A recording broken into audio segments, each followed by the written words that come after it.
अस्सलाम वालेकुम, सुबह बखैर, गुड मॉर्निंग, आदाब है। आप देख रहे हैं बाखबर सवेरा। मैं हूं आपके साथ मदीहा नकवी और मैं हूं अशफाक इसहाक सत्ती। कैसे हैं आप लोग? ठीक ठाक हैं? खैरियत से हैं? हाँ बिल्कुल ठीक ठाक हैं, अल्लाह का शुक्र है। देखें अभी गर्मी की शुरुआत हुई है, तो ऐसे में अभी ज़ाहिर है कि सबके मिजाज भी अच्छे होंगे, लेकिन ये जो मिजाज है इसको आपने बरकरार ही रखना है। जो गर्मी है, मौसम की हिद्दत है, उसको अपने मिजाज पर हावी नहीं होने देना और अपनी सेहत का भी ख्याल रखना है, अपने आसपास अपने चाहने वालों की भी सेहत का ख्याल रखना। बिल्कुल जी। और कुछ हीट वेव से बचने के लिए हमने आपको कुछ टिप्स भी दी थी, वो टिप्स भी याद रखनी है। जब घर से निकलें पानी की ठंडी बोतल अपने साथ लेके निकलें, एक कपड़ा एक्स्ट्रा रखें जिससे आप सर ढाँप सकें, और साथ में ये भी कोशिश करनी कि आसपास के लोगों का ख्याल रखें। एक चीज़ मैंने बहुत अच्छी देखी कल, मैंने कल देखा कि बहुत सारी जगहों पे डिफेंस में भी हीट जो स्ट्रोक कैंप्स लगे हुए हैं। अच्छा, मैंने ट्रैफिक पुलिस के बाकायदा देखे कि वो कुछ मशरूबात की बोतलें भी उन्होंने रखे, वो बैठे हुए थे।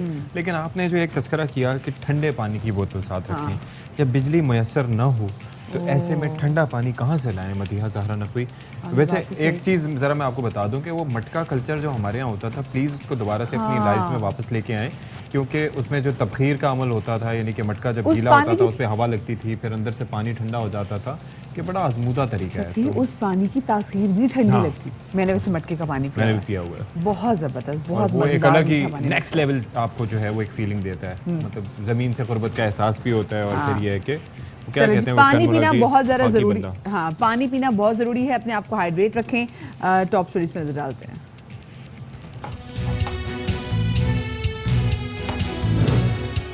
मुनहरिफ रुकन का वोट शुमार नहीं होगा, आर्टिकल 63A को अलग नहीं पढ़ा जा सकता। सुप्रीम कोर्ट के लार्जर बेंच का बड़ा फैसला आ गया।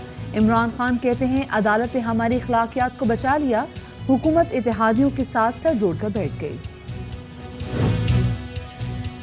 मुल्क में शदीद गर्मी, आज से हीट वेव का खदशा, दर्जा हरारत मजीद बढ़ सकता है। कराची में मौसम मजीद गर्म रहेगा, शहरी गैर जरूरी घरों से ना निकलें। अंदरूनी सिंध शहरों का दर्जा हरारत निस्फ सेंचुरी तक पहुंच सकता है।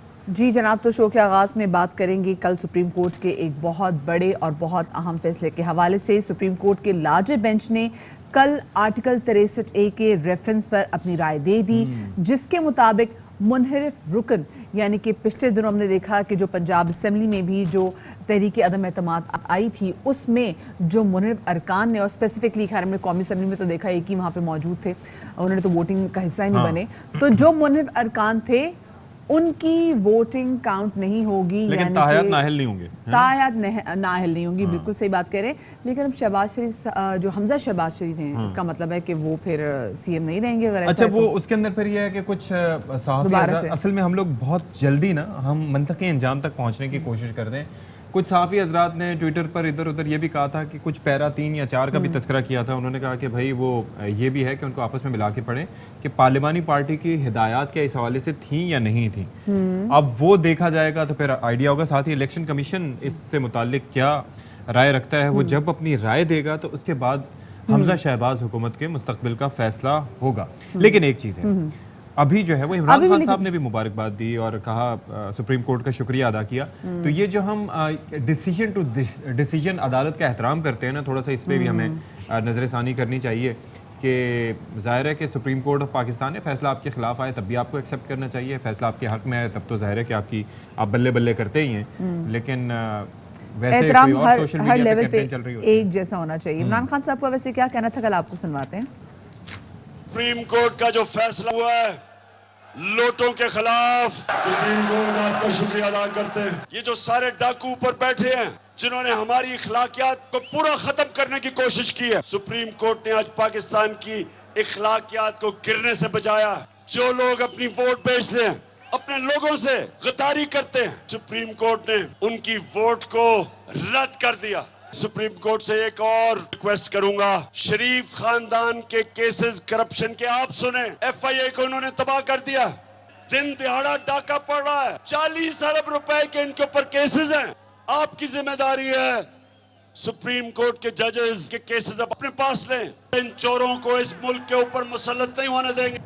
ठीक है जी, तो आपने सुना कि साबिक वज़ीर आज़म इमरान खान साहब का क्या कहना था। दूसरी जानिब कल जो मौजूदा वज़ीर आज़म है शहबाज शरीफ साहब, उन्होंने कल एक मीटिंग होल्ड की, जिस मीटिंग में उनके इत्तेहादी आए। हमने देखा कि उसमें पाकिस्तान पीपल्स पार्टी के भी अहम जो पोजीशन पार्टी होल्डर्स वो मौजूद थे। कल जरदारी साहब वहाँ पे मौजूद थे और हमने देखा कि साबिक वज़ीर आज़म यूसुफ रज़ा गिलानी भी वहाँ पर मौजूद थे। MK में खालिद मकबूल सिद्दीकी और फैसल सब्ज़वारी साहब वहाँ पे मौजूद थे और इस तरह के जो और उनके इत्तेहादी थे। और फिर उन्होंने डिसाइड किया कि करना क्या है। तो ये डिसाइड हुआ कि जी जल्द अज जल्द जो इलेक्टोरल रिफॉर्म्स उनकी तरफ जाया जाए और साथ में बहुत जल्द फैसले लिए जाएं मुल्क को मुआशी इस्तेहकाम तक पहुंचाने के लिए, क्योंकि जितने डिसीजन जो लेट हो रहा है उतना ही मुल्क इकोनॉमिकली सफ़र कर रहा है। बिल्कुल जी। तो इस तमाम तर सूरत हाल पे अब ज़रा कानूनी राय भी जान लेते हैं। सियासी मुज़मरात क्या होंगे तो हमारे साथ मौजूद होंगे कानूनी हवाले से बात करने के लिए माहिर कानून अजहर सिद्दीक साहब और साथ ही साथ सीनियर तजियाकार आमिर ज़िया साहब भी हमें ज्वाइन कर रहे हैं। बहुत शुक्रिया and a very good morning आप दोनों साहिबान को। अल्लाह आप दोनों को गर्मी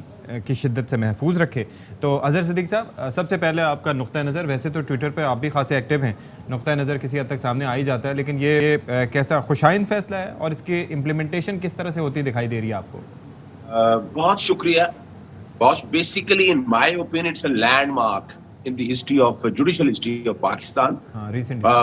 तीन चार रीजन बड़े वाज़ेह तौर पर हैं। मैं क्यों लैंडमार्क कह रहा हूँ कि ये जुल्फ़िकार अली भुट्टो साहब से पहले के दौर में जब आया चौधरीगर, फिरोज खान नून और मोहम्मद अली वगैरह चार वज़ीर आज़म जो है ना, वो मेरे साथी मेरा साथ छोड़ने की बुनियाद पर छोड़ गए थे।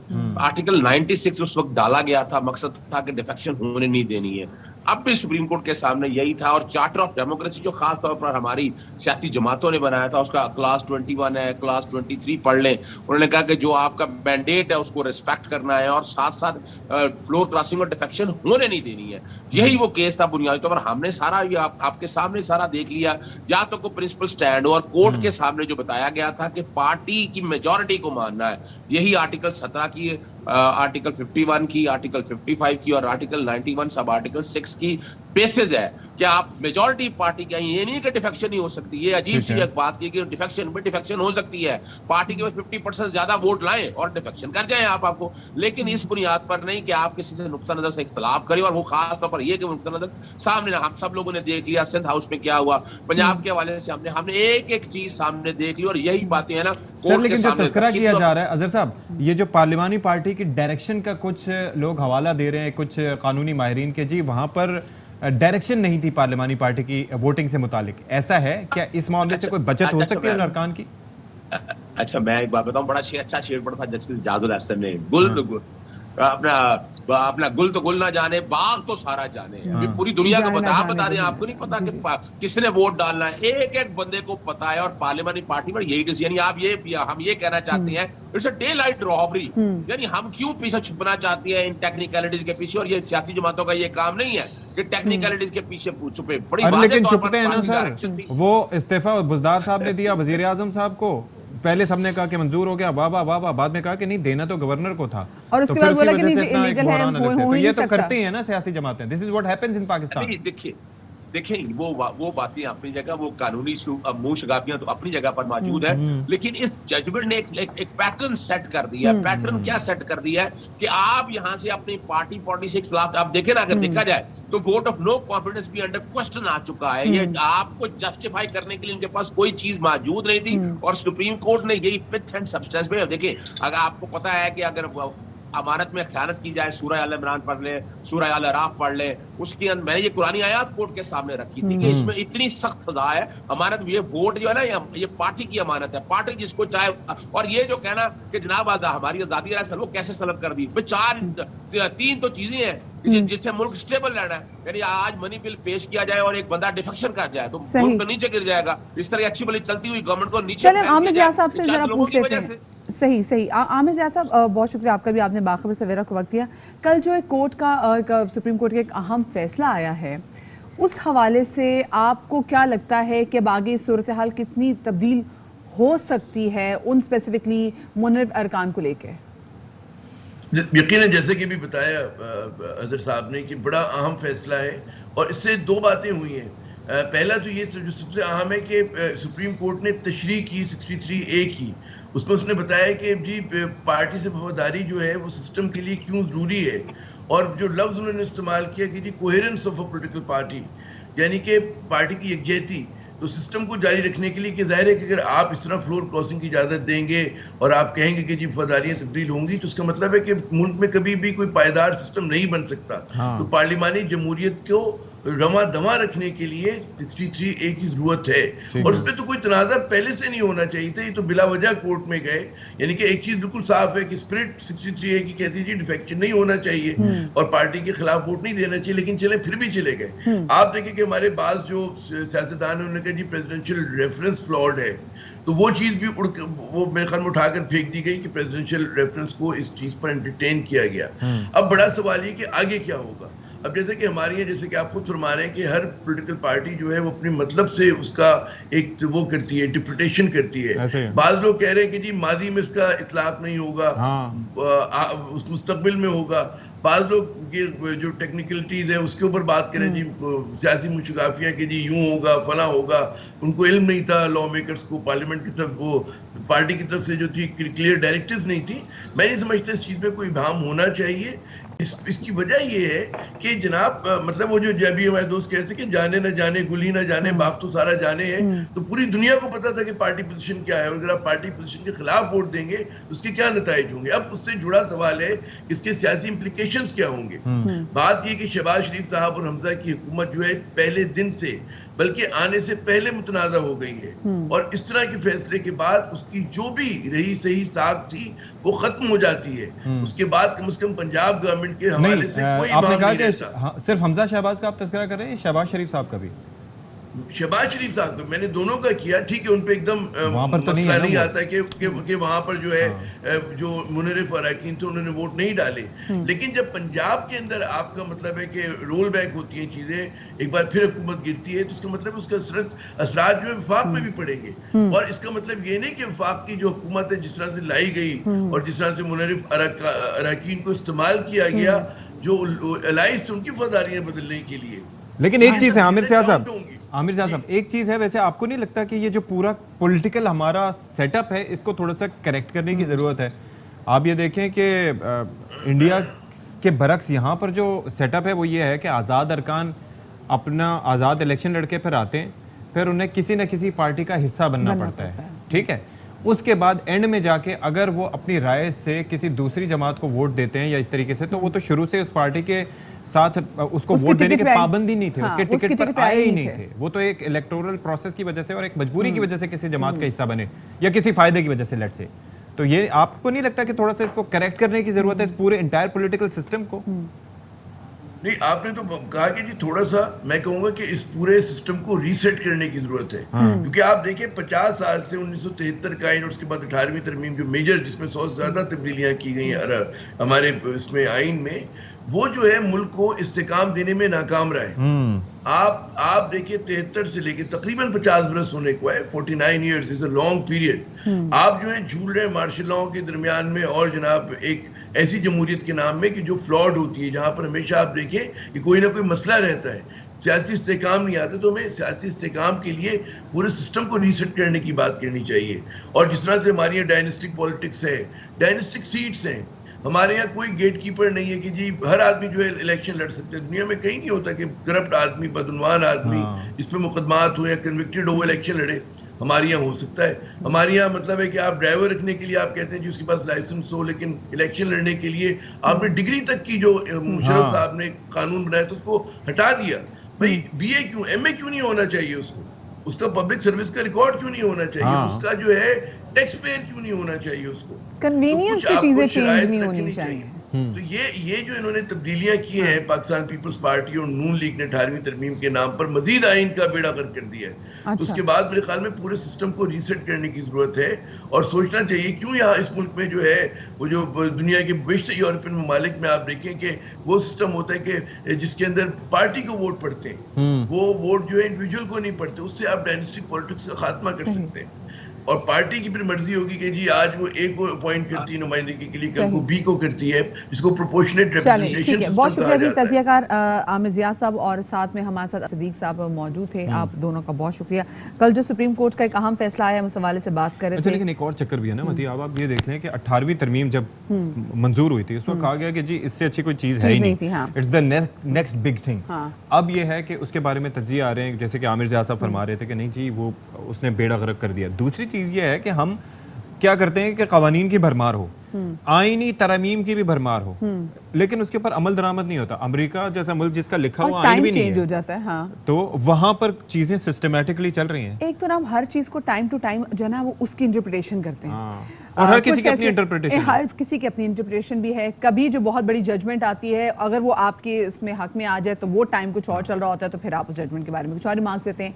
फिर एक और जजमेंट का आ जाए जो कि आपके हक में, फिर आप उसके बारे में कुछ और रिमार्क्स देते हैं। फिर ऐसे ही बहुत सारी हम जो कानून साजी है इस हवाले से भी ऐसी चीज़ें सामने आती हैं। अच्छा खैर, गर्मी के हवाले से बात करें क्योंकि गर्मी दिन ब दिन बढ़ती चली जा रही है, और वही बात हम रोज़ इसलिए बात करते हैं क्लाइमेट चेंज के हवाले से कि अगर आपको हमारी बात से समझ में नहीं आ रही तो आप लोग खुद भी अगर अपने ताइंस को रिसर्च करना शुरू करें तो आपको पता चलेगा कि क्लाइमेट चेंज कितने बड़े जिन का नाम है। ये जो जिन अगर बेकाबू हो गया, कनेक्टेड हैं आपस में, climate change and global warming, exactly. और उसके जो असरात हैं आपकी फसलों पर, आपकी फूड सिक्योरिटी पर, आपके ग्लेशियर्स पर, आपके जानवरों की जो हरकत और सकनात हैं, उसके साथ साथ कोर टेम्परेचर जो जमीन का है उस पे, जंगलात में आग लगना, that is also connected to global warming। जो बरसात हो रही है, जो बारिशें हो रही हैं, जहाँ पर तूफान आ रहे हैं, वो भी इसका एक हिस्सा है।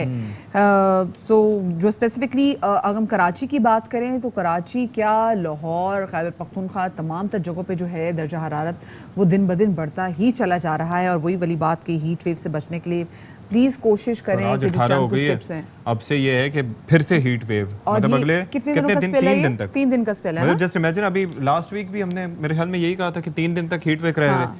तो ये अल्लाह रहम करे। अच्छा, कुछ टेम्परेचर्स में जरा बताना चाहूंगा मुख्तलिफ इलाकों में हैं क्या।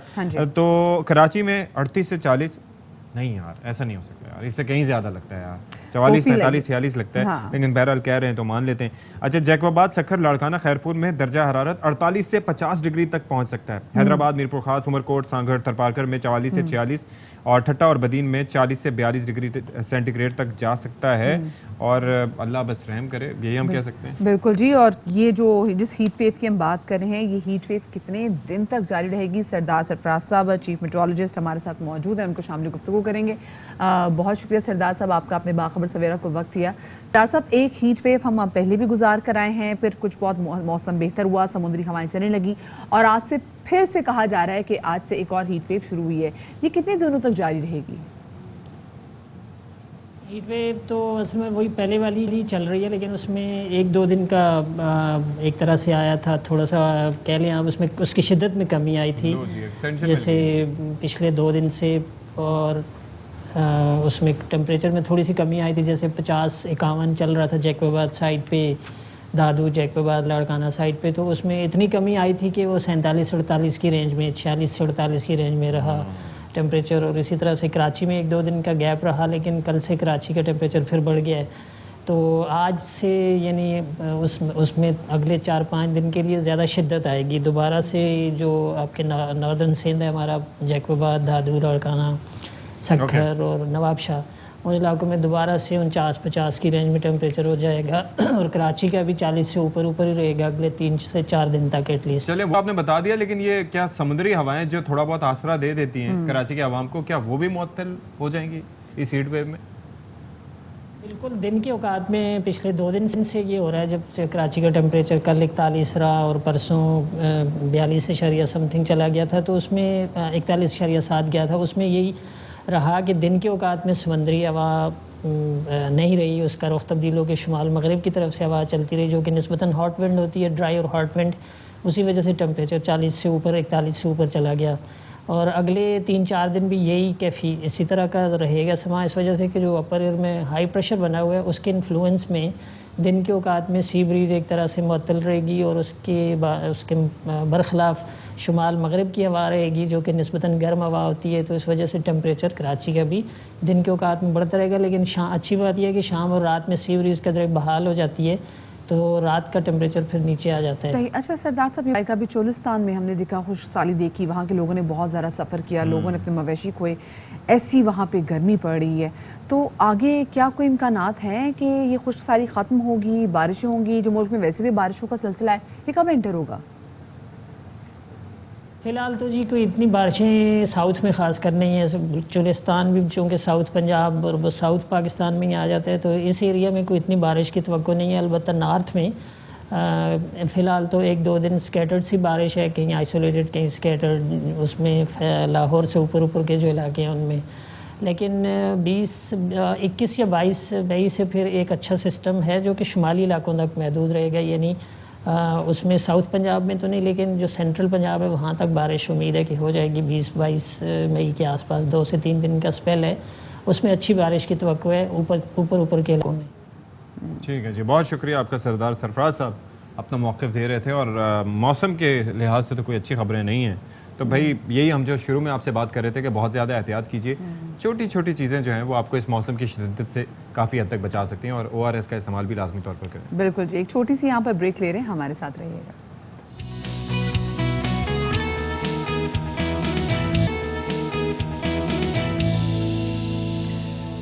जी जनाब, तो welcome back after the break. Sindh में मैट्रिक के इम्तिहानात कल से शुरू हो गए हैं और देखा हमने ये है कि बहुत सारी शिकायत आ रही है कि चीटिंग हो रही है, पर्चा पहले आउट हो रहा है, लोड शेडिंग का मसला। हाँ, पहले से हमने प्रिडिक्ट भी किया था, क्योंकि देखिए हमने वैसे प्रिडिक्ट नहीं किया था, there is a reason to it. हमने पास में यही होते हुए देखा है कि पेपर्स आउट हो जाते हैं, पर्चा आउट हो जाता है और चीटिंग हो रही होती है, और जो वहाँ पे साथीज़ा मौजूद होते हैं, साथीज़ा तो नहीं कहते लेकिन जो इन्विजिलेटर होते हैं, जो सहूलतकार होते हैं, नहीं होते नहीं है, बन जाते हैं।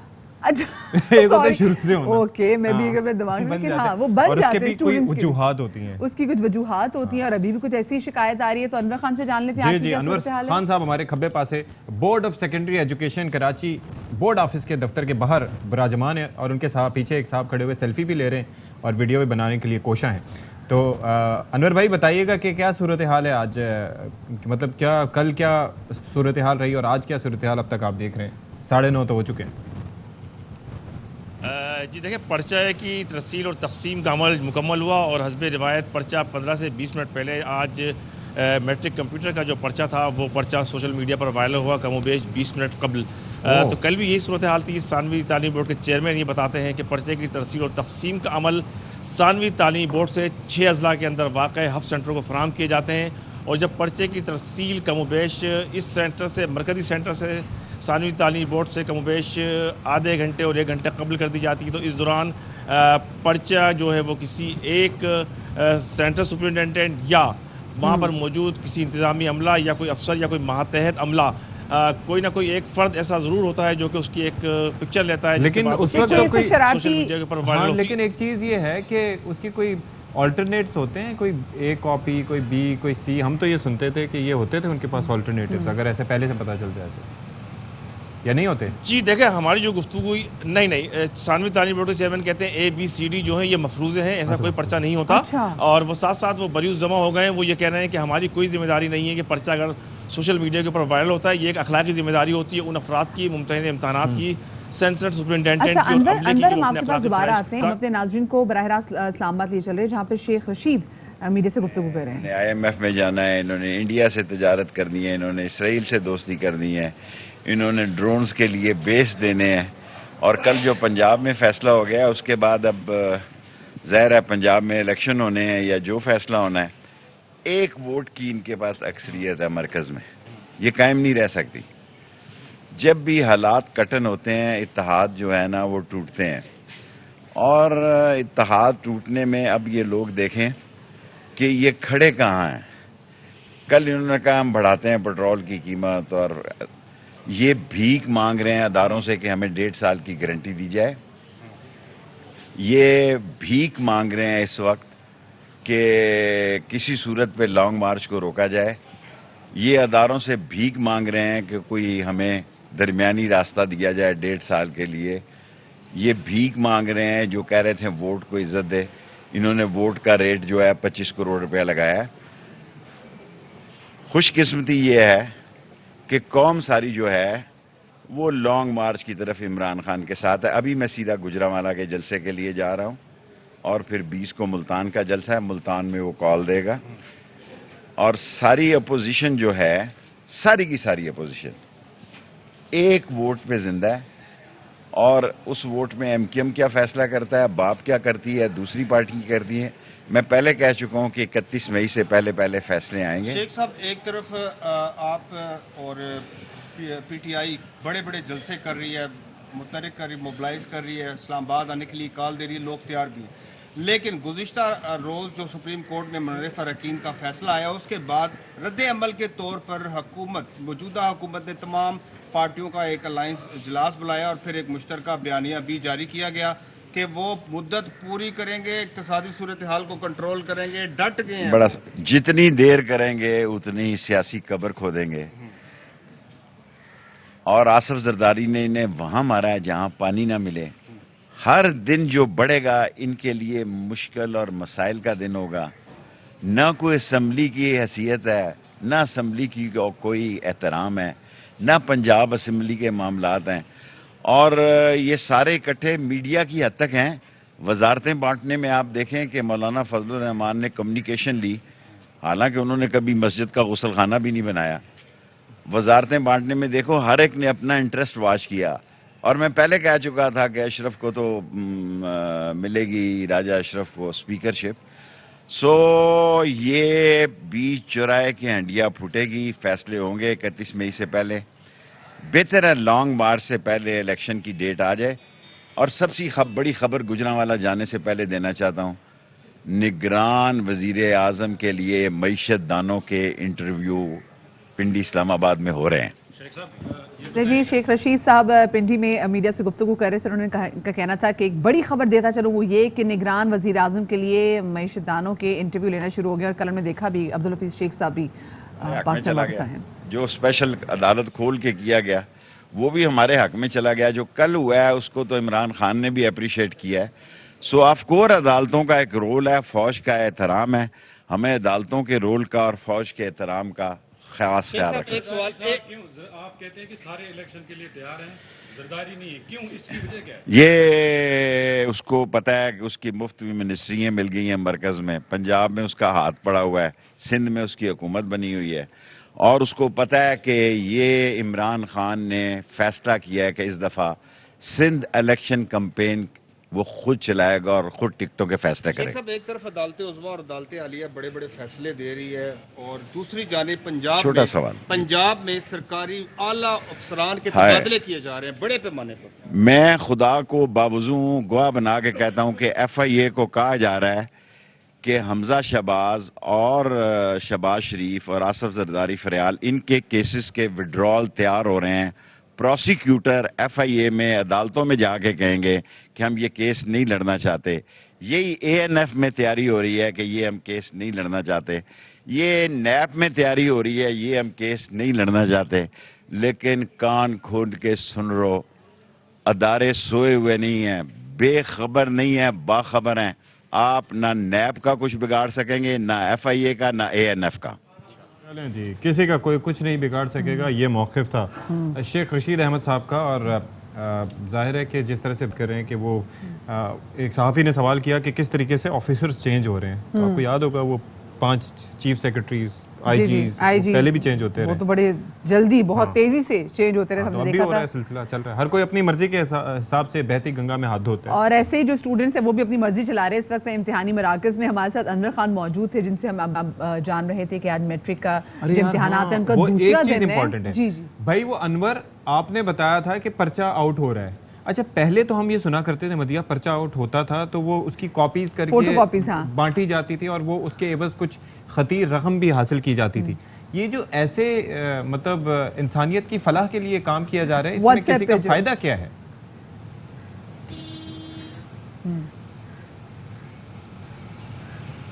अनवर भाई, आवाज पहुंच रही है आप तक हमारी?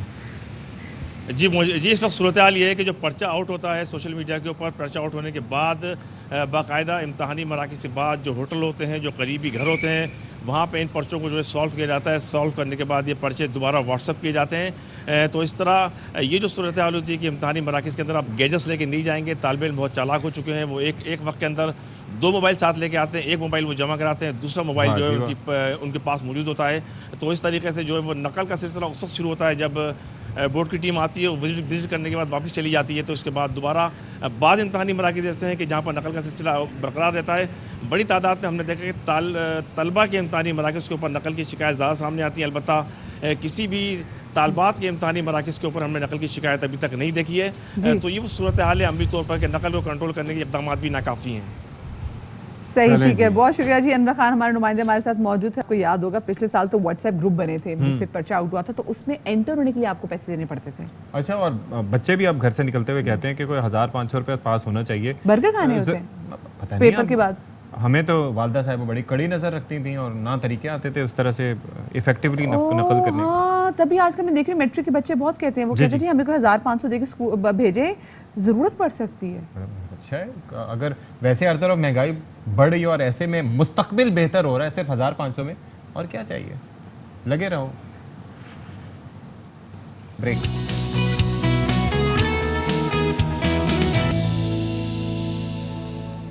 Welcome back after the break. गर्मी जैसे जैसे बढ़ती चली जा रही है, कुछ लोगों ने तो अभी से ही रुख करना शुरू कर दिया है शिमाली इलाका जात का, लेकिन ये तो पाकिस्तानी है जो शिमाली इलाका जात का रुख कर रहे हैं। दुनिया भर में पाकिस्तान में जो खूबसूरती है, चाहे वो आप समंदर देख लें, चाहे वो आप सहरा देख लें, चाहे आप पहाड़ देख लें, और जो खूबसूरती पाकिस्तान में है, इतनी एमैल्गमेशन, इतनी वैरायटी आपको दुनिया के किसी भी कोने में नहीं मिलेगी। और सयाहत बड़ी ज़रूरी है वैसे भी हमारी इकोनॉमी को सपोर्ट करने के लिए। बिल्कुल जी, तो इसी पर ज़रा बात कर लेते हैं कि खैबर पख्तूनख्वा में क्या इक़दाम किए जा रहे हैं फैसिलिटेट करने के लिए।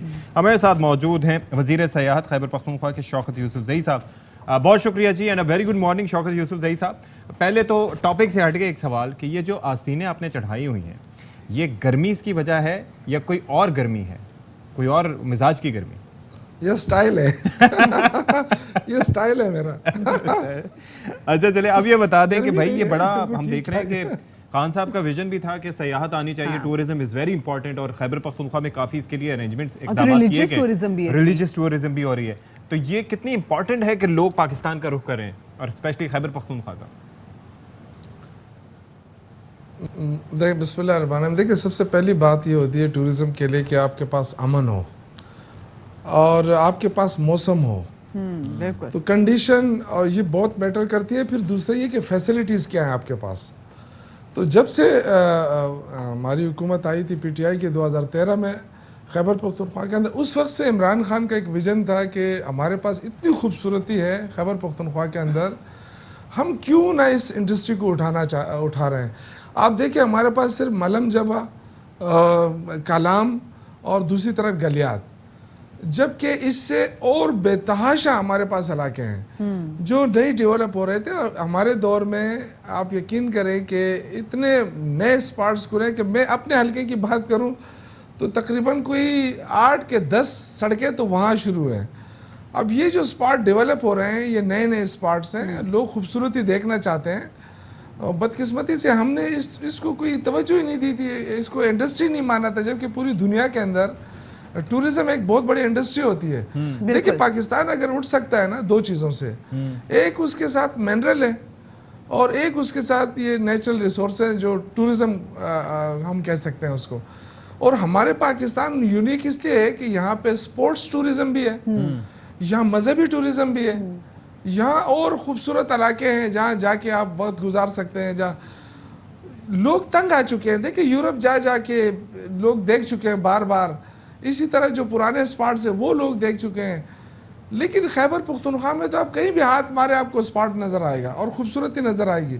तो इस गवर्नमेंट ने, वज़ीर आला महमूद खान ने स्पेशली ये मिनिस्ट्री भी अपने पास रखी और इसको फोकस किया। आप देखिए, स्कीइंग होती है वहाँ पे, हम प्रमोट करें, लेकिन दूसरी जाने हम देख रहे हैं कि हज़ारा डिवीजन में खैबर पख्तूनख्वा में जो दरिया सिरन है, वहाँ पे लोगों ने सीवेज का पानी डालना शुरू कर दिया है। हम लोगों से कह के थक गए हैं कि भाई अपनी खूबसूरत मकामात को ऐसे मैला गदला ना करें। इस पे क्या किया जा रहा है? देखिए, ये तो हर साल बाकायदा अवेयरनेस कैंपेन अब हो रही है। पहले ये चीज़ें नहीं होती थी, गलियात में कैंपेन होती है, मैं खुद भी उसमें शरीक होता रहा हूँ। शौकत भाई, आपका जवाब हम लेंगे, हम आपको दोबारा अभी कनेक्ट करेंगे। हेडलाइंस का भी ब्रेक आ रहा है, ब्रेक के बाद दोबारा आपकी तरफ आते हैं।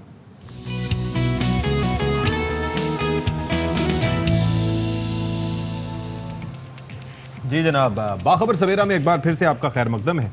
और आज तो माशाल्लाह वो कहते हैं ना कि इतनी खबरें होती हैं कि लाइन ही लगे। वैसे हम 10-4 10-5 तक आ जाते हैं, आज 6 हो गए तो खैर अच्छी बात है। हम 10-6 पे ही आते हैं, 4 पे आते हैं हम लोग। कोई आर्ग्यूमेंट इस बारे में नहीं है, 4 पे आते हैं हम। अच्छा टॉस कर लें इस बात पे तो बहरहाल अच्छा जी, खबर हमने कुछ करनी थी पहले। बिल्कुल जी, बिल्कुल पहले से कर दें। बिल्कुल जी, खबर हमने आपके लिए ब्रेक करनी थी। वो खबर ये है कि आईजी सिंध मुश्ताक महर को ओहदे से हटा दिया गया है और मुश्ताक महर को एस्टेब्लिशमेंट डिवीजन रिपोर्ट करने की हिदायत कर दी गई है। ग्रेड 21 के अफसल कामरान फजल को अब आईजी सिंध का इजाफी चार्ज दे दिया गया है। नज़ीर शाह हमारे साथ मौजूद हैं, मजीद तफसीलात उनसे जानते हैं, बताइएगा जी। बिल्कुल देखें, ये सिंध पुलिस में बड़ी तब्दीली है जिसमें मुश्ताक महर जो कि आईजी सिंध है उनको ओहदे से हटा दिया गया है और चीफ सेक्रेटरी सिंध की जानिब से बाकायदा नोटिफिकेशन जारी करते हुए ग्रेड 21 के अफसर कामरान फजल को आईजी का इजाफी चार्ज दे दिया गया है। कामरान फजल इस वक्त एडिशनल आईजी ट्रेनिंग तैनात है, जिसके बाद उनको ये इजाफी चार्ज दिया गया है। जरा का ये भी कहना है कि कामरान फजल जिनकी रिटायरमेंट में तकरीबन 2 से 2.5 माह बताए जा रहे हैं, तो उनको उनकी रिटायरमेंट तक आईजी सिंध के ओहदे तक रखा जाएगा। उसके बाद मजीद जो नाम है वो भी जेर गौर है। इससे पहले भी बताया जा रहा था कि मोहसिन भट्ट या गुलाम नबी मेमन ये दोनों भी आईजी सिंध की दौड़ में शामिल हैं, तो कोई एक नाम इसमें से चूज हो सकता है। लेकिन जो बावसूख जरा उनका यही कहना है कि कामरान फजल अपनी रिटायरमेंट तक ये सीटीडी में भी रहे हैं ना कामरान फजल।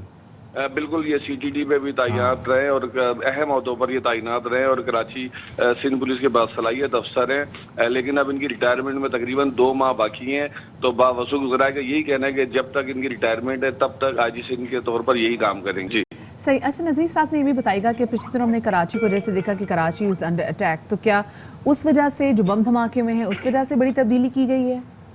देखें, असल में कराची में सीरियल ब्लास्ट जो हुए हैं उसके बाद हमने ये भी देखा है कि जो वज़ीर आला सिंध मुराद अली शाह उनकी जानिब से जो भी मुतल्लिका अफसरान हैं, पुलिस है और या दीगर इदारे उनकी सजदिश भी की गई और उनको बहुत ज़्यादा इस मामले पर उन्होंने नोटिस लिया था और कराची और सिंध पुलिस में दोनों में तब्दीलियाँ होनी थी और मज़ीद भी अहम तब्दीली का इम्कान बताया जा रहा है कि कराची पुलिस में मज़ीद भी तब्दीलियाँ हो सकती हैं, लेकिन ये पहली तब्दीली है बड़ी जो सामने आई है जिसकी वजूहात जल्द सामने आ जाएंगी। जी अच्छा, चलें ठीक है, ये है। लेकिन इसके साथ साथ हम ये देख रहे थे कि ओवरऑल एक सर्ज आया था कि दहशतगर्दी के वाक़यात तो अब रोनुमा होना शुरू हुए। ये जो धमाके हो रहे हैं उससे हटके जो स्ट्रीट क्राइम्स में जो शहरियों की हलाकतें हो रही थी, कि एक तो ये है कि ऐसे लोग आ गए थे वारदातें करने वाले कि जो कि नशे की हालत में होते थे, उस नशे के हुसूल के लिए वो वारदातें करते थे और ऐसे में उनके पास कोई वो भी नहीं होता था कि एक एलिमेंट ऑफ फियर कि हमने किसी को मार दिया तो हमें भुगतना पड़ेगा क्योंकि वो देवर हाई, तो ऐसा ही था नज़ीर शाह। तो इसके भी अब कुछ भीख करनी मुमकिन हो पाएगी? एक्सपीरियंस रखते हैं आईजी साहब इन सारी सूरत हाल से निपटने का? देखें, ये बिल्कुल एक्सपीरियंस रखते हैं, लेकिन जो आपने ये मंशियात फरोशी और दीगर का आपने बताया तो उसके लिए तो जो साबिका आईजी सिंध मुश्ताक महर है उनकी और गुलाम नबी मेमन जो एडिशनल आईजी कराची है इनकी जानिब से भी इकदाम किए गए थे और ये जो रवां माह जो चल रहा है इसके अंदर वाज़े तौर पर स्ट्रीट क्राइम में भी कमी वाक़या हुई थी और मुश्ताक महर की जानिब से सबसे पहले बताया गया था कि जो जराइम की वारदातों में 50% से ज़्यादा वो लोग मुलविस होते हैं जो ड्रग एडिक्ट होते हैं या मंशियात के आदी होते हैं जो अपने नशे को पूरा करने के लिए जराइम की वारदातें करते हैं।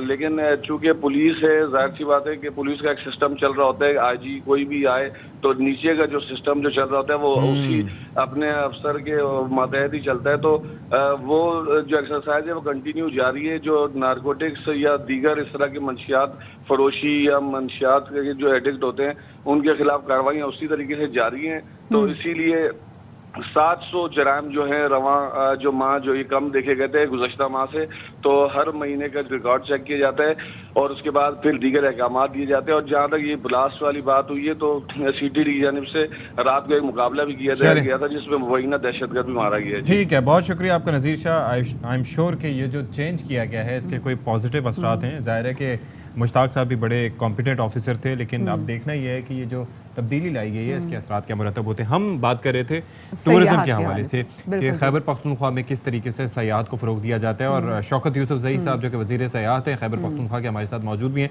बदी आपने सवाल किया था दरिया सरन के हवाले से जो कि हज़ारा में और वहाँ पर बिल्कुल जी, सीवरेज का देखिए पानी एक डाला तरफ जाता है। क्योंकि हम ये देख रहे हैं कि हम सयाहत को फरोग देने के लिए बहुत सारे काम कर रहे हैं, हम नए स्पॉट्स जो हैं वो भी एक्सप्लोर कर रहे हैं, फिर उनको जाके आबाद भी कर रहे हैं, सड़कें बना रहे हैं ताकि लोगों का एक्सेस आसान हो सके। दूसरी जानिब हमें ये भी देखना है कि जो हमारे पास ऑलरेडी स्पॉट्स मौजूद हैं उनको मेंटेन कैसे करना है। जैसे हम दरिया सिरन की शौकत यूसुफ सईद साहब, हम आपको एक बार फिर से खुशआमदीद कहेंगे, उसकी बात करें तो यहाँ पे जो बहता हुआ पानी है ये वो पानी है जो कि आज से 20-30 साल पहले लोग पीते भी थे, लेकिन अब मसला ये हो रहा है कि लोग वहाँ पे सीवेज का पानी ऐड कर दिया जा रहा है। ये पानी साफ ही नहीं रहा, इंसानों के लिए क्या है तो जानवरों के लिए भी साफ नहीं है, आबी हयात के लिए भी साफ नहीं है। तो इसके लिए कैसे आप लोग इकदाम करेंगे? अब देखिए, इसकी सबसे बड़ी वजह ये थी ना कि टूरिज़्म जो इलाके थे या जो उनको आइडेंटिफाई नहीं किया गया था और आबादी बढ़ती गई और बेतहाशा बढ़ती गई, कोई प्लानिंग तो थी नहीं।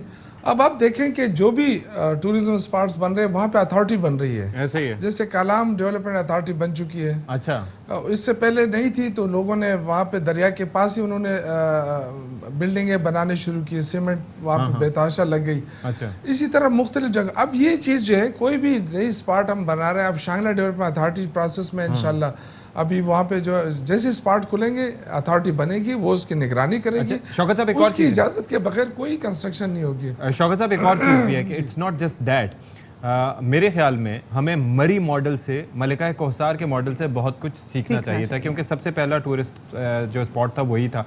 अब वहाँ पर हुआ क्या कि एक तो लोगों ने उसको कंक्रीट का जंगल बना दिया, ठीक है, आप जाएं तो एक अलग ही लुक वहाँ की नज़र आती है। दूसरा, जो लोग पाकिस्तान भर से वहाँ पर जाते हैं तो उन्होंने वहाँ के लोगों की प्राइवेसी का भी ख्याल नहीं किया, वहाँ पर जो अपनी मन मर्जी आई करते रहे। अब वो लोग वहाँ के हॉस्टाइल हो गए हैं, वहाँ पर उनका बिहेवियर सयाहों के साथ अच्छा नहीं होता। तो यहाँ पर ये कुछ हुदूद व क़यूद, आप ये जो नए टूरिस्ट स्पॉट्स बन रहे हैं ये कुछ रख रहे हैं कि जो लोग वहाँ पर मकामी हैं उनकी भी प्राइवेसी का ख्याल रखा जाए, उनके अगर ज़मीनें हैं उनका ख्याल रखा जाए। ये जो लोग यहाँ से जाके कचरा फैलाते हैं, तबाही फैलाते हैं, बच्चों के डायपर से लेके हर चीज़ वहाँ पर फेंक के आ जाते हैं, सफाई सुथराई का ख्याल नहीं रखते, इसके ऊपर कोई नज़र रखी जाएगी? सर यही मैं आपको बता रहा हूँ कि एक तो अथॉरिटी बन रही है, दूसरे वहाँ जो TMAs हैं उनको एक्टिव किया जा रहा है और ये हमने ये शुरू कर दिया है। खैबर पख्तूनख्वा में इसको मैं इंडस्ट्री डिक्लेयर कर चुके हैं और जब इंडस्ट्री होती है, आपको पता है हमारे साथ ये वाहिद चीज़ है जिससे हम मईशत को उठा सकते हैं, लोकल रोजगार जनरेट हो सकता है। खूबसूरत इलाके, आप यकीन करें, आप जहाँ जाएं, मेरे इलाके में इतने अबशार हैं शांगला में, आप हैरान हो जाएंगे। मैं आपको दावत भी देता हूँ, आ जाएं वहाँ पे। नहीं बिल्कुल आएंगे सर। बिल्कुल, आप, मैं तो अपने तमाम दोस्तों को दावत देता हूँ कि शांगला आए, देखें, स्वाद देखें, गलियात देखें। ये अब तो देखें, अब लेकिन आप बिल्कुल सही कह रहे हैं, हम आए भी हैं, हम गए भी हैं इंशाल्लाह, और आपको हम मौका भी देंगे कि आप हमारी मेहमान नवाजी करें। लेकिन जिन जिन इलाकों का हमने रुख किया, जैसे सवात की अगर बात करें, मैं भी मालूम जब आ गई, ठीक है, देयर पर्टिकुलर एरियाज, होटल्स हैं जहाँ पर आप गंदगी नहीं देखेंगे, लेकिन आप जब अवामी स्पॉट्स की तरफ जाना शुरू करेंगे, हम वहाँ पे देखते हैं कि जो लोगों ने हर किस्म का कचरा, हर किस्म का गंद, अपने बच्चों का गंद भी वहाँ पर फैला के हर तरफ अपने बच्चों की निशानियाँ जो है ना वो छोड़ के जाते हैं। कचरा हम बेइंतहा देखते हैं, तो इसको किस तरीके से करें? हमने, ठीक है, हम खुद जब से हमारा भी शो शुरू हुआ है, हम लोगों से भी इस्तदा करें, दरख्वास्त करें कि खुदारा अपने गंद का खुद ख्याल रखें। सो आप लोगों ने भी क्या उनको ऐसी फैसिलिटीज दी हुई, जैसे वो कहते हैं कि बिन नहीं है? नहीं, एक और चीज है, हम क्या करें, बिन नहीं है। एक तो अरेंजमेंट उनके लिए करेंगे और दूसरा समझाएंगे या डंडा उठाएंगे? हाँ, ये बताएं जरा। Fine please. नहीं, देखें, पहली बात ये कि अवेयरनेस, जब तक आप लोगों में अवेयरनेस नहीं देंगे कि टूरिज्म है क्या चीज़ और आप वहाँ क्यों जाना चाहते हैं, और आपके बाद भी कोई और भी वहाँ जाना चाहता होगा, तो एक तो ये कि वहाँ पे जो बड़े बड़े डस्टबिन हैं वो भी साइडों पे लग चुके हैं बहुत हद तक। आप शायद पहले गए होंगे, अभी ये 1-2 साल में तो बहुत चेंजेस आई है। अच्छा। और टूरिज्म इतना प्रमोट हो रहा है कि हमने तो जितने भी पेट्रोल पंप्स हैं कालाम के रास्ते से, दूसरे उन सब से हमने कहा है कि वॉशरूम बनाएं और अच्छे वॉशरूम बनाएं, साफ सुथरे बनाएं, ताकि लोग आए। देखिए, जितने आप सहूलियात देंगे इतने लोग ज्यादा आएंगे। बिल्कुल, आप सही बात करें, लेकिन लोगों को देखिए अवेयरनेस की तुम बात करें, सीवीओ का रुख कर ले, वहां पे हमने डस्टबिन बनाए थे, लोगों की आदत होती है कि वो डस्टबिन में नहीं कचरा फेंकेंगे, उससे बाहर जाके जो है ना वो कचरा फेंकेंगे। और अवेयरनेस की जहां तक बात है, सफाई निस्फ ईमान है, ये तो मतलब इस पे लोगों का ईमान नहीं है लगता है सफाई में। देखिए, सीवीओ का मसला ये है ना कि एक तो वहाँ पे गवर्नमेंट सीरियस नहीं है नहीं नहीं ये बात गवर्नमेंट की नहीं। अच्छा ये शौकत यूसुफ सही साहब, ये पूरे पाकिस्तान की बात कर रहे हैं कि लोगों के लिए आप लोगों ने फाइन, यही लोग दुबई जाते ना तो वहाँ पे थूक नहीं फेंकते, उनको पता है वो थूक फेंकेंगे ना तो उसका मैं ज्यादा दूर की बात भी नहीं करी। कराची से चले जाए तो 2 घंटे की फ्लाइट है, लाहौर से चले जाए तो 3 घंटे की फ्लाइट है, वहाँ पे तमीज से टिक के बंदे का पुत्र बन के रहेंगे, सिग्नल भी फॉलो करेंगे, ठीक सिग्नल फॉलो करेंगे, थूक भी नहीं फेंकेंगे। और यहाँ पे हर जगह पान की पिचकारी, कभी कुछ कभी कुछ। जैसे मोटरवे पे आप चढ़े ना तो मोटरवे पे सारे ठीक हो जाते हैं, जैसे मोटरवे से उठते ही कोई इधर जा रहा है कोई उधर जा रहा है, ये हमारी साइकी है। लेकिन असल चीज ये है कि आप कानून पे अमलदारी करें। हाँ। जब अब कानून पे अमलदारी शुरू हो जाएगी ना, अब देखो हमने टूरिज्म पुलिस क्रिएट कर दी है, ठीक है, अभी इंशाल्लाह उसका भी वो शुरू हो जाएगा। अब टूरिज्म पुलिस का मकसद ये है कि वो लोगों को मारेगी नहीं, अच्छा, और वो लोगों के लिए खौफ का अलामत नहीं होगी, वो लोगों को गाइड करेगी कि बच्चे ऐसा नहीं करें, ये चीज यहाँ से उठा के वहाँ ले जाएं। लेकिन वो बच्चे ये अब और उनको रास्ता दिखाएगी उनको। ये तो बच्चों के अम्मा अब्बा गन फैला रहे होते हैं। चले अल्लाह रहम क्या करे। कहेंगे, वही है। लेकिन बहरहाल हमने कोशिश तो करनी है, हमारे साथ ही वाहिद जरिया है कि इससे हम बड़ा ज़र मुबादला कमा सकते हैं।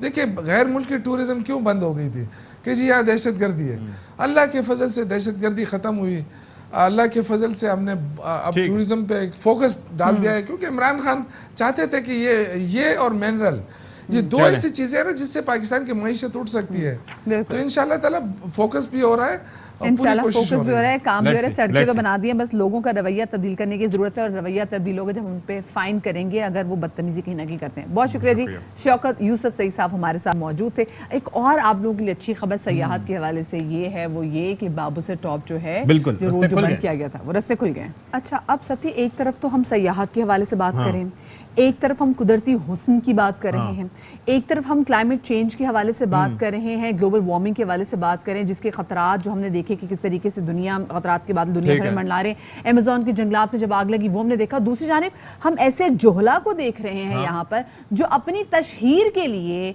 टिकटॉक की वीडियो बनाने के लिए, लाइक्स के लिए कुदरती हुस्न को नुकसान पहुंचा रहे हैं। अब ये खातून जो हैं ये पहले मेरा एक सवाल जी बताएं कि ये जो पीछे आग लगी हुई है इन खातून की वजह से लगी है? ये इनकी जी बिल्कुल नहीं, ये इनकी कुदरती हुस्न की नहीं है। आप यहाँ से देख लें खातून ने आग लगवाई है क्योंकि गाने ने चुने हैं आग वाले, और बड़ी आराम से और बड़े मजे से फ्लॉन्ट कर रहे हैं कि जी आग तो लगेगी ही, कि आग लगाऊं जी मैं मजबूरी को, लेकिन अब मेरे ख्याल से आग लगा देनी चाहिए वो तमाम तर प्रोफाइल्स को जो कि जी बिल्कुल मैं अगर हमारे पास राइट्स नहीं है वरना हम गाना जरूर चलाते, चल कर आ रही है। मतलब ये मैं मेरे पास जहालत की ऐसी मैंने मिसाल नहीं देखी कि कैसे फ्लॉन्ट कर रही है। लेट्स इमेजिन कि ये जो आग लगी हुई है इनके चोले को लग जाती तो इन्होंने F-16 से ज्यादा तेज रफ्तारी से भागना था वहां से। सती ये स्पेसिफिकली, वैसे अल्लाह माफ करे, स्पेसिफिकली ये आग इसलिए लगाएगी ताकि जो इनकी टिकटॉक की वीडियोस हैं इनको हम शक्ल इसे दिखा रहे हैं ताकि नेम एंड शेम करना बहुत ज्यादा जरूरी है, आप लोगों को पता चले भाई मुकदमा दर्ज हो गया, FIR हो गई है। हाँ, बिल्कुल जी, ये बहुत ज्यादा इंपॉर्टेंट है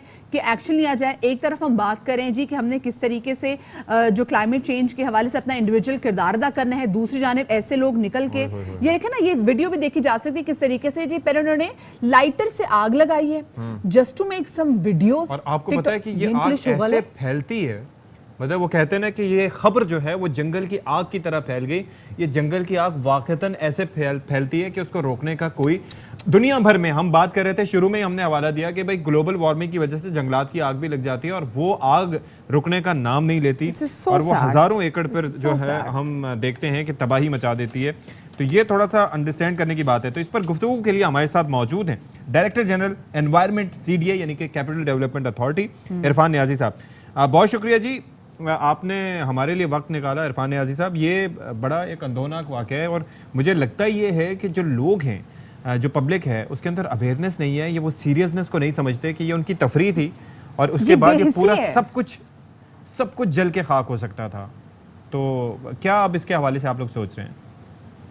मुकदमा तो हो गया। अस्सलाम वालेकुम जी, बिल्कुल आपने सही फरमाया जी, बहुत अफसोसनाक वाक़या है और ख़ास तौर पे ऐसे जैसे ये टिकटॉकर्स हैं या ये वो लोग हैं जिनको आजकल यूथ और ऐसे लोग जो हैं वो ज़्यादा फॉलो करते हैं, तो इनकी तरफ से कोई भी जो इस तरह का वो होता है तो वो तो दूसरे लोगों को भी एक शह दिलाने वाली बात है कि जी आप ऐसे करें तो इससे शायद मशहूरी होती है। अब ये लोग बिल्कुल ख्याल नहीं करते। ये यहाँ से तो हमें एक आग नज़र आ रही है, एक आग लगी हुई है दरख्तों को या पौधों को लगी हुई है, लेकिन इसके पीछे जो महरक़ात हैं वो आपको जो है ना, अगर मैं बताऊं कि इस आग से सिर्फ पौधे नहीं जल रहे होते, इन्हीं पौधों के अंदर परिंदों के घोंसले होते हैं, इन्हीं पौधों के अंदर जानवर रह रहे होते हैं। पूरा एक हैबिटेट है। ये तो कत्ल के मुतरादिफ हो गया ये आग लगाना तो। जी बिल्कुल ऐसा ही है। और मैं आपके साथ शेयर करूंगा कि अभी 2-3 दिन पहले जो आग लगी थी मारगला की पहाड़ियों पे, मैं खुद वहां मौजूद था। तो एक कोयल का घोंसला था, उस कोयल के घोंसले को आग लगी। हमारा एक वर्कर था, उसने वहां से उसको घोंसले को उठाया, उसके अपने भी हाथ जल गए, लेकिन उसमें भी हम उसके सिर्फ एक बच्चे को बचा सके, बाकी 2 बच्चे उसमें जल गए थे।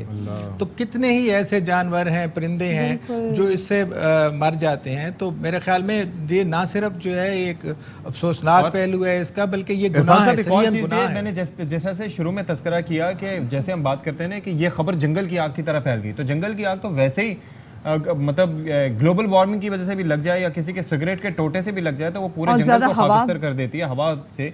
ये तो खुशकिस्मती रही कि ये इतनी उसने तबाही नहीं मचाई, वरना इन्होंने तो कोई कसर नहीं छोड़ी थी। जी बिल्कुल ऐसा ही है जी। जंगल की आग में जो होता है वो क्योंकि नज़दीक पौधे लगे होते हैं, घास होती है। अब जंगल की आग को बुझाना जो है वो इससे भी शहरों की आग को बुझाना बहुत आसान है। वहाँ फायर ब्रिगेड जा सकती है, वहाँ पानी जा सकता है। पहाड़ के ऊपर जाके इसको मैनुअली हम बुझाते हैं, बीटिंग करते हैं और करते हैं, और इस आग से 20 फुट पे भी आम आदमी खड़ा नहीं हो सकता। ये हम जानते हैं जो वहाँ जाके बुझाते हैं इसको। बिल्कुल, जैसे जैसे मखलूक ये टिकटॉक की वहाँ पे पहुँच रही है, आग लगा के मतलब जिस तरह की वीडियोस बना रही है, एक तो इनको बैन भी करना चाहिए।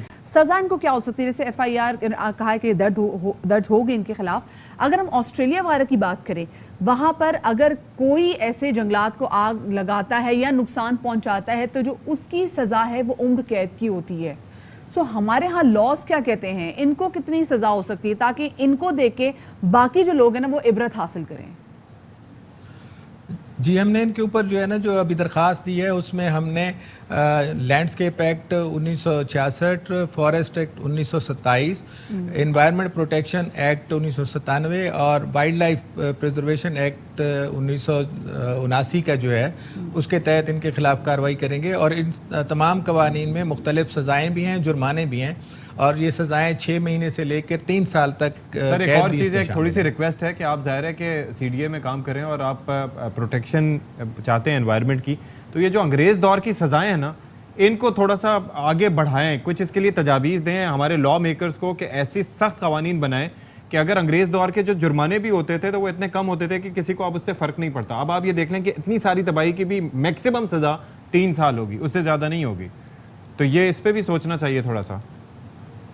जी बिल्कुल, इसको भी लेके वो पार्लियामेंटेरियंस को और उनको हम भी सेंसिटाइज करते हैं। मिनिस्ट्री ऑफ क्लाइमेट चेंज को हम अपनी भी रिकमेंडेशंस भेजेंगे कि इन चीज़ों पे सख्त सजाएं होनी चाहिए ताकि लोग जो है ना इस तरह के काम करने से पहले 1000 दफ़ा सोचें कि ये हम क्या करने जा रहे हैं। बिल्कुल सही, इनको इबरत का निशान बनाना चाहिए। इरफान नियाज़ी साहब हमारे साथ मौजूद थे, जो बेहिसी की मिसाल हमने देखी कि अपनी टॉक की घटिया सी वाहियात से वीडियो बनाने के चक्कर में आपने निहायत मतलब वाहियात भी छोटा वर्ड है, अंडररेटेड वर्ड, लेकिन यहाँ पे हमने देखा कि किस तरीके से आग लगाएगी और आग लगाने के बाद एक कैटवॉक की गई और कैटवॉक के बाद गाने का भी उन गानों का इंतखाब किया गया जिनमें आग का जिक्र किया है, और उसके बाद ये आग प्रॉपर लगाएगी। जैसे भी बात कर रहे थे कि टिकटॉक का भी मौक़िफ़ आया ना, उन्होंने कहा कि भाई ऐसे मवाद की जिसमें किसी भी जगह को खतरे में डाला जा रहा हो, हमारे उस पर जगह नहीं है ऐसे मवाद की। तो ये वजाहत जो है वो कम्युनिटी गाइडलाइंस की खिलाफवर्जी है, ये कह दिया टिकटॉक ने। लेकिन खुदा का वास्ता है, जो ये टिकटॉक में वो स्लो मो कर करके वो पता नहीं मिलियंस ऑफ व्यूज आ जाते हैं। कितने परिंदों के घोंसले जले होंगे। वो बात करिए कि जी मागला पिछली पहाड़ियों में जब आग लगी थी तो एक कोयल की जो झोंपड़ी जो घोंसला था उसमें आग लगी थी। मुझे पता है कितने इसमें जो ऐसे ही चरिंद परिंद जो है वो इसमें मारे गए होंगे। तो खुदा के लिए ऐसी वाहियात और ओछी किस्म के जो अपने कॉन्सेप्ट्स हैं ये अपने दिमाग में रखें, और अगर इनके ओछे किस्म के कॉन्सेप्ट्स इनके दिमाग से बाहर ऐसे ही निकलेंगे तो यहाँ पे कानून को आगे आना चाहिए, सख्त से सख्त सजा होनी चाहिए, और उनको पता चलना चाहिए कि ये ऐसे क्लाइमेट चेंज को मजीद नुकसान नहीं पहुंचा सकते, because everybody is talking about climate change. एक और चीज ब्रेक पे हमने जाना है, लेकिन एक और चीज भाई, फॉरेस्ट कवर की बात करता हूँ, किसी भी मुल्क के लिए 25% चाहिए होता है, पाकिस्तान का 5% भी नहीं है। जी बिल्कुल। तो just look into it. Will take a break here.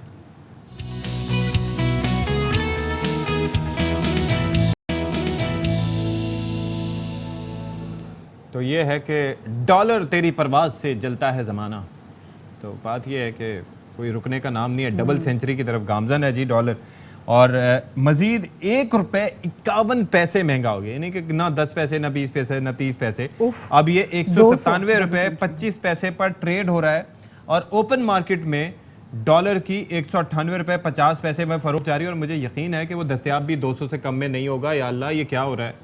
हुकूमत ने आके तो कंट्रोल करना था इस पे। बिल्कुल जी, और लेकिन हुकूमत कंट्रोल करने जो है ना बिल्कुल नाकाम है। हम देख रहे हैं इंटरबैंक में डॉलर जैसे भी नाकाम तो उस सूरत में होती है जब वो कोशिश करे। आपको लग रहा है कि कोशिश कोई दिखाई दे रही है? देखिए, कल की जो मीटिंग हुई इसमें तो उन्होंने कहा है कि हमें सख्त फैसले करने पड़ेंगे। सख्त फैसले जब तक आप नहीं करेंगे, तो यही है ना कि और महंगा करते जाओ। ठीक है, जब तक आप सख्त फैसले नहीं करेंगे तब तक जो अनसर्टेनिटी है ना ये जारी सारी रहेगी। और जब अनसर्टेनिटी होगी तो ना सिर्फ डॉलर की प्राइस बढ़ेगी बल्कि आपकी स्टॉक मार्केट भी जिस तरीके से अभी सफर कर रही है, जो ब्लड बाथ हम देख रहे हैं अपने स्टॉक मार्केट में, ये जारी रहेगा। और ये सिर्फ डॉलर की कीमत नहीं बढ़ी, याद रखें जब डॉलर की कीमत बढ़ती है हर चीज की कीमत बढ़ती है। पेट्रोल ना सिर्फ कीमतें बढ़ती हैं बल्कि जो हमारे कर्जे हैं भाई सब्जी तक महंगी हो जाती है। छोड़ें, पता नहीं कहाँ की बातें करें। बिस्किट का डब्बा महंगा हो जाता है, दूध का डब्बा महंगा हो जाता है, पेट्रोल महंगा हो जाता है, बिजली महंगी हो जाती है। वो तो खैर सब्सिडी देके मसनूई तरीके से रोका हुआ पेट्रोल सब चीजें जो है वो महंगी हो जाती हैं। तो देयर इज नो, ऐसा लग रहा है कि कोई हिकमत अमली कोई खास तरखा सामने आ नहीं रही। खुर्रम शहजाद हमारे साथ तो मौजूद हैं, हमारे मुआशरत, उनसे जानेंगे कि ये सूरत हाल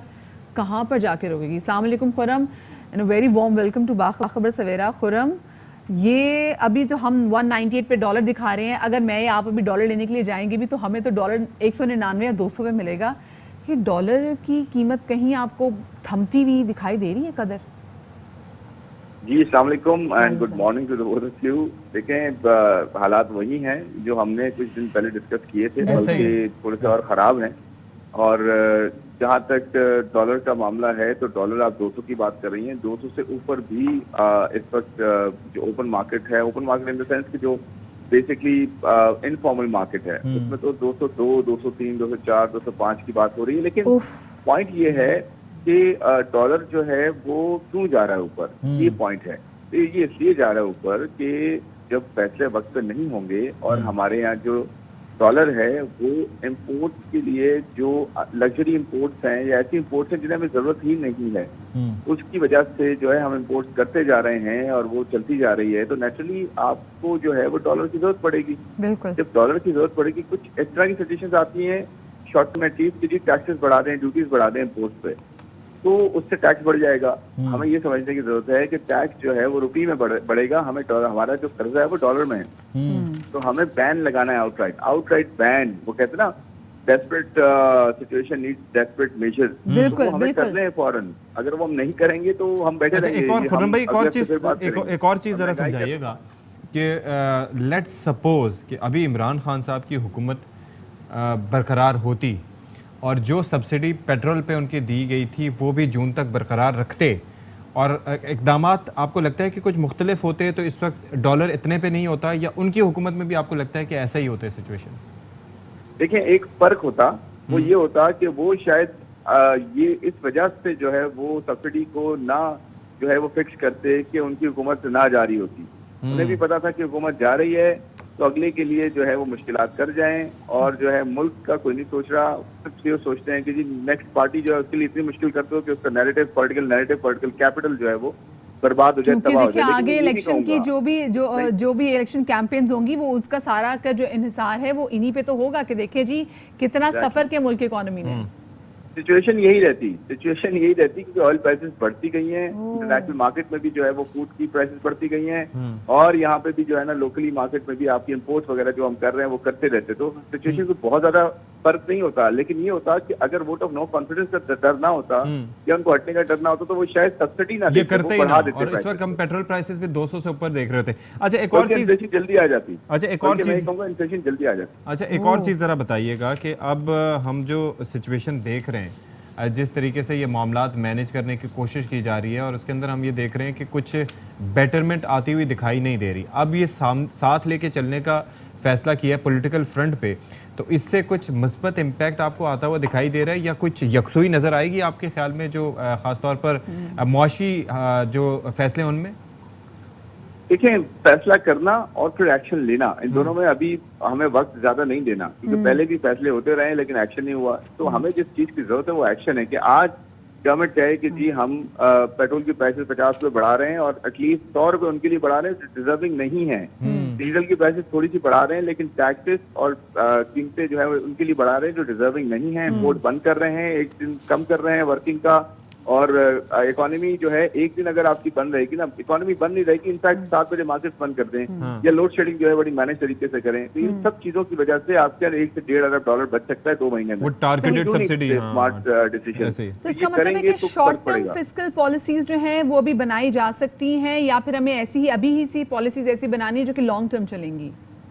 मदिया सब कुछ हो सकता है, सब कुछ हो सकता है, लेकिन डिसीजन तो लिया जाए। अभी देखिए आज जो है ना IMF के साथ मुज़ाकरात शुरू हैं और 23 तारीख तक चलेंगे और 22 या 23 को मेरे ख्याल में मॉनेटरी पॉलिसी भी है जिसमें शरह सूद में फिर इजाफा किया जाएगा। तो हम इजाफा करते जा रहे हैं शरह सूद में, लेकिन हम टाइम पे डिसीजन नहीं ले रहे। यानी कि प्रॉब्लम ये है कि हम टाइम पे दवा नहीं खा रहे, लेकिन हम कह रहे हैं हम फिर डॉक्टर के पास जा रहे हैं अपनी तबीयत मजीद खराब करके, तो डॉक्टर तो आपको फिर स्टेशन पे लिटा देगा। अच्छा, वन लास्ट थिंग, ये जो डॉलर की जो कदर में इजाफा हो रहा है, एक तो मैं ट्विटर पर भी देख रहा हूँ, मुख्तलिफ सोशल मीडिया के प्लेटफॉर्म्स पर कुछ लोग ये भी आके कह रहे हैं कि जी अभी खरीद लो, ये तो 250 तक जाएगा।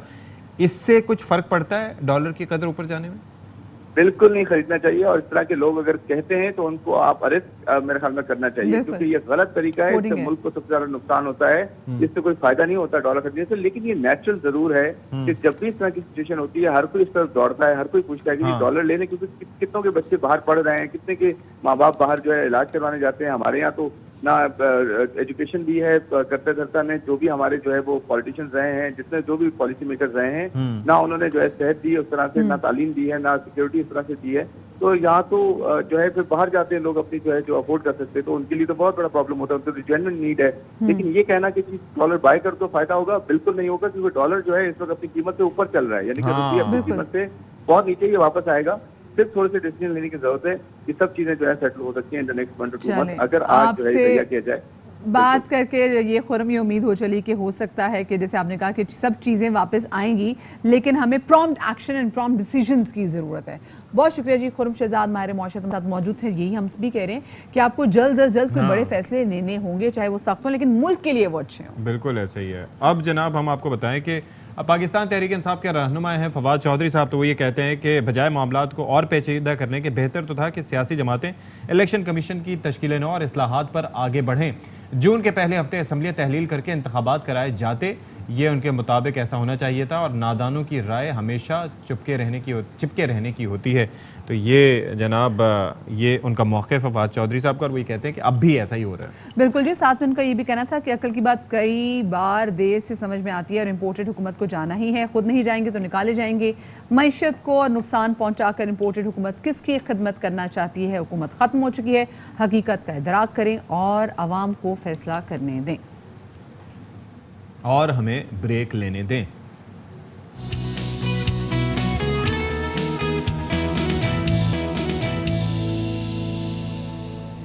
Welcome back after the break. और ब्रेक के बाद जितने भी लोग हमें देख रहे हैं, हम आप लोगों से दरख्वास्त करना चाहेंगे कि खुदारा ब्लड डोनेट ज़रूर कीजिए। अगर आप लोग सेहतमंद हैं तो आफ्टर एवरी 3 मंथ्स अपना ब्लड डोनेट करें। आपको पता है कि पाकिस्तान एक ऐसा मुल्क है जहाँ पर थैलेसीमिया के केसेस दिन ब दिन बढ़ते चले जा रहे हैं, और थैलेसीमिया के केसेस में इन बच्चों को अपनी ज़िंदगी के दिन बढ़ाने के लिए अद्वियात की ज़रूरत नहीं होती। इन बच्चों को आपके खून की ज़रूरत होती है, इन बच्चों को खून की एहतियात की ज़रूरत होती है, और आपकी खून की जो एक बॉटल होती है ना, ये 2 बच्चों को लग सकती है। और एक खून की बॉटल आपको पता है इन बच्चों की 15-20 दिन ज़िंदगी में इजाफा कर देती है। पिछले दिनों ईद के बाद सती जब लोगों ने हमने देखा रमज़ान गुजरा है, तो ईद के बाद से रमज़ान के बाद में भी और उसके बाद जो ईद के बाद भी लोग खून की एहतियात नहीं दे रहे। और यही वजह है कि थैलेसीमिया सेंटर्स जो हमारे कराची में बहुत बड़ी तादाद में मौजूद हैं, वो ये शिकायत कर रहे हैं बार बार कि लोग आ ही नहीं रहे, और जो बच्चे आ रहे हैं सती पता नहीं कहाँ से आते हैं। वो कहते हैं कि बच्चों को हमें मायूस लौटाना पड़ता है क्योंकि हमारे पास खून है ही नहीं, तो हम बच्चों को। और आप सोचें कि उसके अंदर कितना मुश्किल फैसला होता होगा कि किसको लगाएं किसको न लगाएं अगर तादाद कम हो। तो इसी पर बात करने के लिए हमारे साथ मौजूद हैं डॉक्टर साकिब अंसारी साहब। अक्सर हमारे प्रोग्राम्स की ज़ीनत बनते रहते हैं और ये मसाइल पर बात करते रहते हैं। साकिब अंसारी साहब, बहुत ही अफसोसनाक सूरत हाल है। आपसे पहले भी माह रमज़ान में भी बात हुई थी, तो उस वक्त भी आपने ये कहा था कि ये इस वक्त जो है वो लोग घबराहट की वजह से, जो कोविड के बाद भी हमने एक सिलसिला देखा था कि उस वक्त भी काफ़ी लोग पीछे हट गए थे, रमज़ान में भी ये सिलसिला रहा, लेकिन ईद के बाद सिचुएशन मामूल पे आनी चाहिए थी, ऐसा क्यों नहीं हुआ? लोग क्यों नहीं आ रहे? आपको क्या वजह लगती है उसकी? बिस्मिल्लाहिर्रहमानिर्रहीम। एक तो सबसे इम्पॉर्टेंट बात यह है कि अगर आप लोगों ने इस इशू को सीरियस ले लिया और इतने फ्रीक्वेंट प्रोग्राम्स कोविड फिर रमज़ान और अब ले रहे हैं, तो आई होप कि इंशाल्लाह चीज़ों में बहुत जल्द हमें बेहतरी आती हुई नज़र आएगी, क्योंकि लोग प्राइम टाइम आप लोगों को सुनते भी हैं। और उस पर अच्छा देखिए, जो प्रैक्टिकल बात है वो ये कि रमज़ान में इसलिए नहीं दे रहे थे कि रोज़े थे। अब ये जो हीट स्ट्रोक आ गया है, इसमें उनका अपनी जान को संभालना मुश्किल हो रहा है। हर कोई निढाल पड़ा हुआ है और ये एक नेचुरल डिजास्टर कहेंगे इसको हम, जैसे कोविड एक नेचुरल डिजास्टर था कि इट वाज कैओस, और कोविड में कौन ब्लड दे ना दे कैसे दे, मगर बच्चों कोई लॉकडाउन लग गया, कॉलेज यूनिवर्सिटीज बंद हो गई, ऑफिसेज बंद हो गए, कोई निकल ही नहीं सकता अपनी जगह से, तो ये that was a serious problem. So the same here कि लोग आजकल हम मतलब परेशान इसलिए हैं कि कॉलेजेस यूनिवर्सिटीज़ में एग्जाम्स हो रहे हैं और बच्चे अपने इम्तिहानों में मसरूफ़ हैं और साथ के साथ हीट स्ट्रोक। लेकिन उसके अलावा भी डॉक्टर साहब, उसके अलावा भी हमने देखा है कि हमारे यहाँ ब्लड डोनेट करने का उतना रुझान नहीं है जितना होना चाहिए। और हम इतने अरसे से खुद भी लोगों को, चाहे कोई भी मौसम हो, बच्चों के पेपर्स ना भी हो रहे हो, कोविड ना भी आया हो, तब भी हमें लोगों से वैसे ही रिक्वेस्ट करनी पड़ती थी। मैं 100% एग्री कर रहा हूँ, बस हमारा तरीका थोड़ा सा पॉजिटिव रीइंफोर्समेंट वाला है। सच और हिडन फैक्ट तो यही है, सच तो भैया जो आप कह रहे हैं कि हमारे बच्चे जिनका हीमोग्लोबिन 10-11 रहना चाहिए, उनको मजबूरी में ज़्यादातर थैलेसेमिया सेंटर्स को 6, 7, 8 पे हीमोग्लोबिन मेंटेन करना पड़ता है, क्योंकि इतना वाफिर मिक़दार में ब्लड ही नहीं होता। हम इतनी लग्जरी ले ही नहीं सकते, हमारे थैलेसेमिया सेंटर्स ये कहते हैं। और आप इसको खुशकिस्मती कहिए कि अल्लाह ताला ने इस शहर को वो बरकत दी है कि पंजगूर से, कंदकोट से, कश्मोर से, आपका तुरबस से, गवादर से, आप इस वक्त चले जाइए कराची के 20 थैलेसेमिया सेंटर्स में लोग बैठे हुए इंतजार कर रहे हैं कि उनको ब्लड मिले। इवन ईरान के अंदर से लोग आते हैं, अफगानिस्तान के अंदर से लोग आते हैं, और वहाँ उनके अपने उन सूबों में मीलों तक, काबुल तक कोई अच्छी फैसिलिटी नहीं है, तेहरान तक कोई अच्छी फैसिलिटी नहीं है। They all are awaring Karachi's facility apart from Balochistan and Sindh. Even जो ईरान और अफगानिस्तान के जो इधर के सूबे हैं वो भी कराची आके ब्लड लगाते हैं। अच्छा, लेकिन एक चीज़ ये बताइए कि अब जाहिर है कि एक तो ये है कि हम लोगों को मोटिवेट भी कर रहे हैं, हम उनसे दरख्वास्त भी कर रहे हैं, इल्तमास भी कर रहे हैं कि वो जाके खून दें। उससे हट के क्या कोई मेडिकल साइंस में इस पर काम हो रहा है? हम अक्सर सुनते रहते हैं कि कोई इंजेक्शन वगैरह या इस तरह की चीज़ें आ रही हैं, उससे भी काफ़ी मदद मिल जाती है। ऐसा कुछ है वाक़तन, या इस पर काम हो रहा है एटलीस्ट? हमारी टीम गुज़श्ता 20 साल से, इससे पहले जो काम मेरे उस्ताद डॉक्टर ताहिर ने मेरे हवाले किया था, ताहिर शमसी ने, कि आज से 2004 मार्च में उन्होंने एक जर्नल मेरे सामने रखा था, कुछ कर सकते हो इस सिलसिले।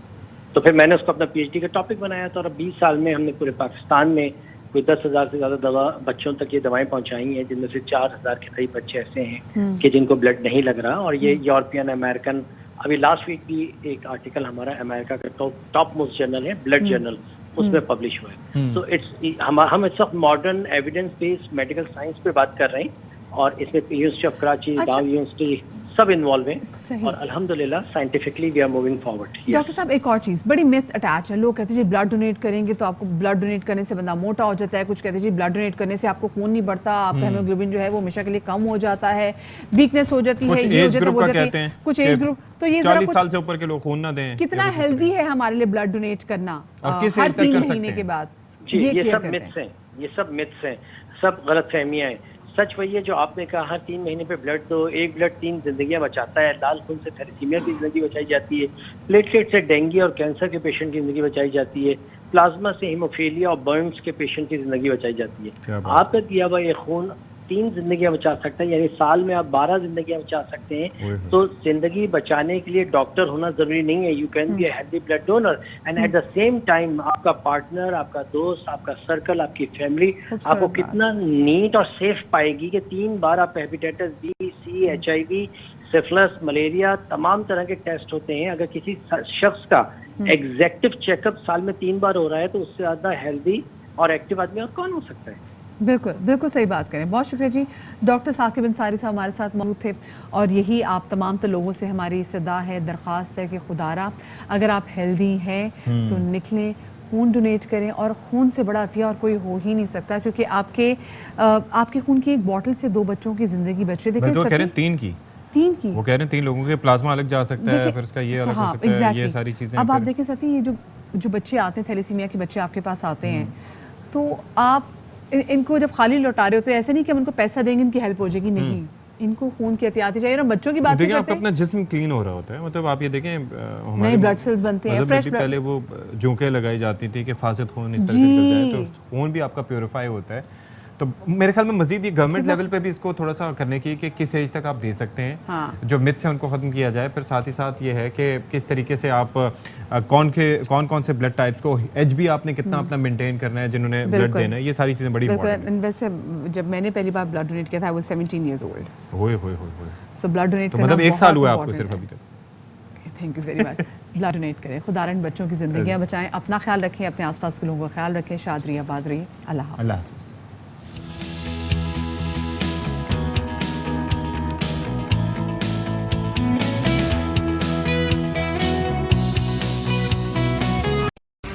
अहम तरीन खबरें अब एक क्लिक की दूरी पर। आपके पसंदीदा टॉक शोज हों या अहम मुल्की या गैर मुल्की शख्सियात की न्यूज कॉन्फ्रेंसेस, हर लम्हा बाखबर रहने के लिए सब्सक्राइब करें हमारा YouTube चैनल। मौसम की सूरत हाल हो या खेल के मैदान से खबरें, अपने मोबाइल फोन से मुल्की और बैनुल-अक़वामी अहम खबरों तक रसाई के लिए डाउनलोड कीजिए मोबाइल ऐप। बावसूख ज़राए से मुसद्दिका खबरों, तज्ज़ियों और तबसरों से मुस्तफ़ीद होने के लिए विजिट कीजिए पाकिस्तान की सबसे बड़ी न्यूज वेबसाइट www.arYnews.tv। इन सब के अलावा पाकिस्तान का सबसे बड़ा फेसबुक पेज हो, सबसे बड़ा न्यूज इंस्टाग्राम अकाउंट या फिर ट्विटर, ARY न्यूज पहुंचा रहा है खबरें सबसे पहले आप तक, ताकि आप रहें हर लम्हा बाखबर।